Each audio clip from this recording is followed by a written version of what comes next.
എവിടുന്ന് ഭക്ഷണം കഴിച്ചാലും കള്ള് ഷാപ്പിലത്തെ ഫുഡിന്റെ ടേസ്റ്റ് അതൊന്നും വേറെ തന്നെയാണല്ലേ. അത് കഴിക്കാൻ വേണ്ടിയിട്ടാണ് ഇപ്രാവശ്യം നമ്മൾ വന്നിട്ടുള്ളത്. മഴക്കാലത്ത് പാലക്കാടിന് ഒരു പ്രത്യേക ഭംഗി തന്നെയാണ്, പ്രത്യേകിച്ച് ഈ പാടത്തിന്റെ സൈഡിലൊക്കെ ഉള്ള കള്ള് ഷാപ്പുകൾ. ഫാമിലി ആയിട്ടാണെങ്കിലും ഫ്രണ്ട്സ് ആയിട്ടാണെങ്കിലും ഇവിടെ വന്നിട്ട് ഭക്ഷണം കഴിക്കാൻ പ്രത്യേക മൂടാണ് ട്ടോ. ഇവിടുത്തെ ഐറ്റംസ് എന്തൊക്കെയാന്ന് കേട്ടാൽ ശരിക്കും നിങ്ങൾ ഞെട്ടിപ്പോവും. അത്രക്കധികം ഐറ്റംസ് ആണ് ഇല്ലം ടോഡി ഷോപ്പിൽ ഒരു കൊടുക്കുന്നത്. പൊള്ളി, ചൂര, തലക്കറി,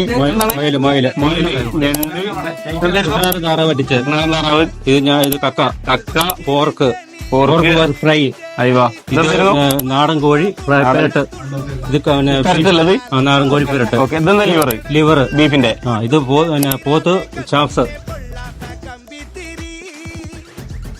അപ്പൊ ഈ മഴക്കാലം വൈബാക്കാൻ വേണ്ടി നേരെ ഇല്ലം ടോഡി ഷോപ്പിലേക്ക് വിട്ടോളൂ. Location Google മാപ്പിലുണ്ട്. എല്ലാവരും പോയിട്ട് ഫീഡ്ബാക്ക് ഒന്ന് പറഞ്ഞോളൂ.